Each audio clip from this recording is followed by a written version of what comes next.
नमस्ते, मैं हूँ शिवम। आप सभी का बहुत स्वागत है। धरना खत्म हो गया जंतर मंतर पर, लेकिन एक सवाल खत्म नहीं हुआ है। भारत में एक शिक्षा नेटवर्क है जिसमें 30,000 से ज्यादा स्कूल, 45 लाख से ज्यादा बच्चे पढ़ते हैं। 9 लाख शिक्षक इस नेटवर्क को चलाते हैं और ये नेटवर्क लक्षद्वीप और मिजोरम को छोड़कर देश के हर राज्य में मौजूद है। 86 प्रांतीय और क्षेत्रीय समितियों के जरिए ये चलता है और इसे कोई शिक्षा मंत्रालय नहीं चलाता। इस संगठन का नाम है विद्या भारती, राष्ट्रीय स्वयंसेवक संघ से जुड़ा शिक्षा तंत्र, जो अपने आप को दुनिया का सबसे बड़ा गैर सरकारी शिक्षण संस्थान कहता है। अब ठीक इसी हफ्ते 25 जुलाई को जब देश के शिक्षा मंत्री धर्मेंद्र प्रधान ने इस्तीफा दे दिया, मई में हुई नीट यूजी परीक्षा की गड़बड़ियों और उसके बाद हुए विरोध प्रदर्शनों के बीच उनकी जगह अभी अतिरिक्त प्रभार प्रहलाद जोशी को दिया गया है। यानी जिस वक्त देश के औपचारिक शिक्षा तंत्र की कमान बदल रही है, ठीक उसी वक्त एक समानांतर गैर सरकारी शिक्षा तंत्र अपने सबसे बड़े आकार में मौजूद है। सीधा और निडर सवाल,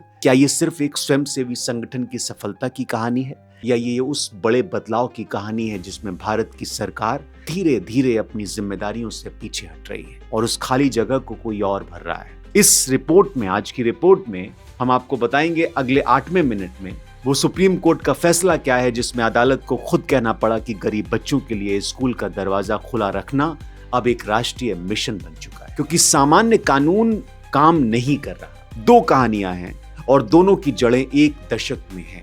पहली कहानी 1952 की है। गोरखपुर में कुछ बच्चों के साथ सरस्वती शिशु मंदिर नाम से एक स्कूल शुरू हुआ। 1977 तक ये विस्तार पाकर विद्या भारती अखिल भारतीय शिक्षा संस्थान बन गया। पिछले 7 दशकों में ये संस्था शहर से गांव तक, वनवासी और पहाड़ी इलाकों से लेकर झुग्गी बस्तियों तक फैल गई।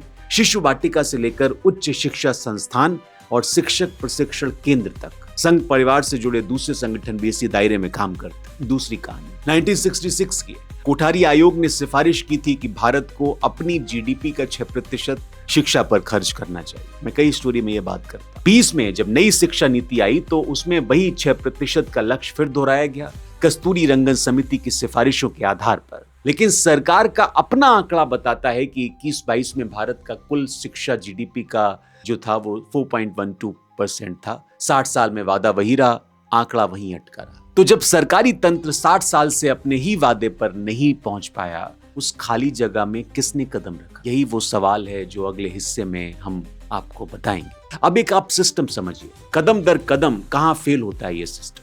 किसी एक राज्य की बात नहीं आपको मैं बता रहा हूं, राष्ट्रीय स्तर की बात है। पहला मैकेनिज्म शिक्षा के औपचारिक ढांचे में। 26-27 के बजट में शिक्षा मंत्रालय को 1,39,000 करोड़ रुपए मिले, पिछले साल से 8.2% ज्यादा। हेडलाइन क्या बनी?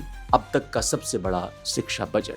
लेकिन जून 26 में संसद की स्थायी समिति ने खुद अपनी रिपोर्ट में लिखा कि राष्ट्रीय शिक्षा नीति का पालन ढंग से नहीं हो रहा, इसको ढंग से होना चाहिए और बजट आवंटन पर्याप्त नहीं है। यानी रुपयों में आंकड़ा बढ़ता दिखा, अनुपात में सिस्टम वहीं अटका रहा। अब इसे कानूनी स्तर पर देखिए। शिक्षा का अधिकार कानून यानी आरटीई के तहत हर प्राइवेट स्कूल को अपनी 25% सीटें गरीब और वंचित बच्चों के लिए रिजर्व रखनी होती हैं। जनवरी 26 में सुप्रीम कोर्ट ने इसी साल एक अहम फैसले में इस कोटे को फिर मजबूती दी और इसे राष्ट्रीय मिशन घोषित किया। लेकिन सवाल यह है कि अदालत को इतनी सख्त भाषा में राष्ट्रीय मिशन क्यों कहना पड़ा? क्योंकि जून 2026 में ही सुप्रीम कोर्ट ने पंजाब सरकार से जवाब मांगा इस आरोप पर कि वहां 25% ईडब्ल्यूएस कोटा ठीक से लागू ही नहीं हो रहा। ये कोई एक राज्य की बात नहीं है। अदालत ने अलग अलग राज्यों में लागू करने के लिए स्पष्ट नियम बनाने को भी कहा, जो खुद बताता है कि यह समस्या राष्ट्रीय स्तर की है, किसी एक जगह की नहीं। अब इसी शिक्षा तंत्र के केंद्रीकरण पर एक बड़ा कदम देखिए। दिसंबर 25 में लोकसभा में, जिसका मैंने जिक्र पहले भी किया है, विकसित भारत शिक्षा अनुष्ठान विधेयक 2025 पेश हुआ। इस सत्र में भी आना है। यह बिल अभी संयुक्त संसदीय समिति के पास है, रिपोर्ट मानसून सत्र में आनी है। समर्थकों को या उनका तमाम लोगों का कहना है ये प्रशासनिक सुधार है, लेकिन जो क्रिटिसाइज कर रहे हैं वो ये कह रहे हैं कि ये उच्च शिक्षा पर केंद्रीय नियंत्रण बढ़ाने का कदम है। ये एक जारी बहस है, अंतिम स्वरूप अभी तय नहीं हुआ। इसी के समानांतर एक देश एक पाठ्यक्रम की बहस अप्रैल 2026 से तेज है। तमिलनाडु, केरल और पश्चिम बंगाल जैसे राज्य इसे अपनी संवैधानिक स्वायत्ता पर आघात बता रहे। केंद्र सरकार इसे शिक्षा में गुणवत्ता, समानता और एकरूपता की दिशा में कदम बताती है। अक्टूबर 25 में कांग्रेस सांसद प्रियंका गांधी ने आरोप लगाया कि नई शिक्षा नीति और पीएम श्री स्कूल योजना को इस तरह बनाया गया है कि सिर्फ एक खास विचारधारा पढ़ाई जाए। ये उनका आरोप है और यही वो पृष्ठभूमि है जिसमें प्रधान का इस्तीफा आया।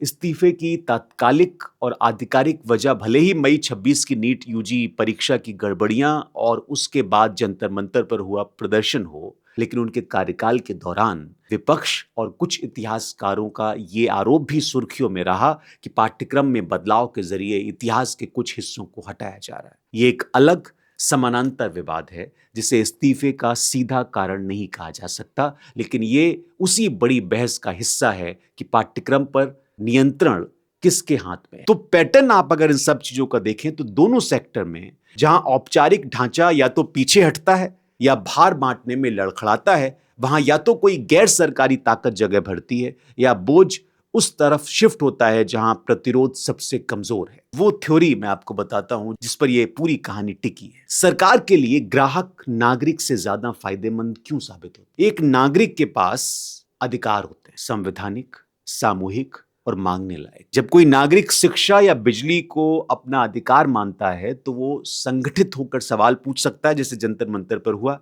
अदालत जा सकता है, वोट के जरिए जवाबदेही मांग सकता है। यही वजह है कि आरटीई कानून जैसी चीजों पर अदालतें दखल देती हैं, क्योंकि ये अधिकार का मामला है, कृपा का नहीं। लेकिन एक ग्राहक के पास सिर्फ एक ही रिश्ता होता है, वो है भुगतान का। जब सेवा महंगी होती है, ग्राहक शिकायत कर सकता है, लेकिन उसका अधिकार नहीं, बाजार है, मार्केट है। और बाजार में असंतोष व्यक्तिगत होता है, सामूहिक नहीं। एक परिवार जो अपने बच्चे की बढ़ी हुई स्कूल फीस से परेशान है, वो अकेले उस स्कूल से बहस करता है, वो सड़क पर नहीं उतरता, क्योंकि उसे लगता है ये उसकी निजी पसंद का नतीजा है, सिस्टम की नाकामी का नतीजा नहीं। यही वजह है कि जब दिल्ली हाईकोर्ट ने मई 26 में कहा कि स्कूल के खाते में सरप्लस फंड होना अपने आप में व्यवसायीकरण का सबूत नहीं है, तो यह फैसला कानूनी तौर पर ग्राहक मॉडल को मजबूती देता है। व्यक्तिगत लेन देन सामूहिक अधिकार नहीं है। आसान रास्ता हमेशा वही चुना जाता है जो बोझ को अदृश्य तरीके से बांट दे,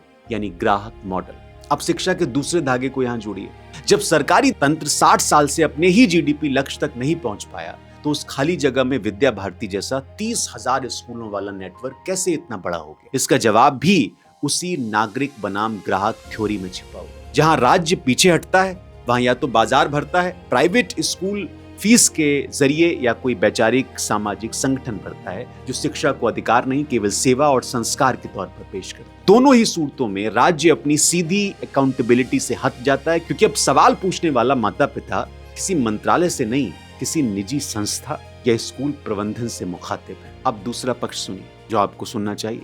विद्या भारती और उससे जुड़े संगठनों का अपना पक्ष यह है कि वो किसी सरकारी जगह पर कब्जा नहीं कर रहे, बल्कि उन इलाकों में शिक्षा पहुंचा रहे हैं जहां सरकारी ढांचा अब पूरी तरह से नहीं बचा या पूरी तरह से नहीं पहुंचा। वनवासी क्षेत्र, पहाड़ी इलाके, झुग्गी बस्तियां, ये एक स्वैच्छिक गैर लाभकारी मॉडल के तौर पर पेश किया जाता है, न कि राज्य के विकल्प के तौर पर। इस दलील में दम तो लगता है। भारत जैसे बड़े देश में जहां सरकारी स्कूल इंफ्रास्ट्रक्चर हर कोने तक नहीं पहुंचा, वहां स्वैच्छिक संगठनों की भूमिका को पूरी तरह से नकारा नहीं जा सकता। हम ये नहीं कहते कि स्वैच्छिक संगठन या बाजार आधारित सुधार अपने आप में गलत है। हम ये पूछते हैं कि जब राज्य पीछे हटता है तो जवाबदेही कहां जाती है? और अभी तक के आंकड़े दिखाते हैं कि अकाउंटेबिलिटी उस दिशा में सिकुड़ रही है जिस दिशा में आम नागरिक की संगठित आवाज सबसे कमजोर है। तो विलेन कौन है?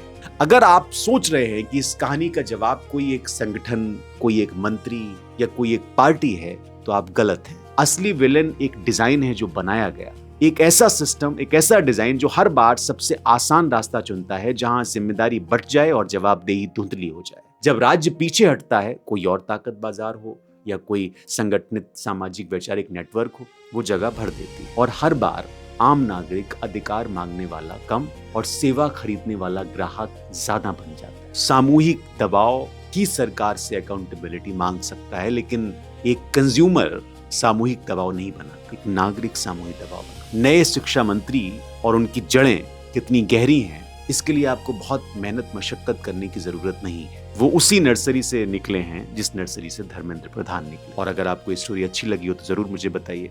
ये भी मुझे बताइए कि जो नागरिक और उपभोक्ता के बीच का फर्क है, इसको आप कैसे देखते हैं? बहुत शुक्रिया।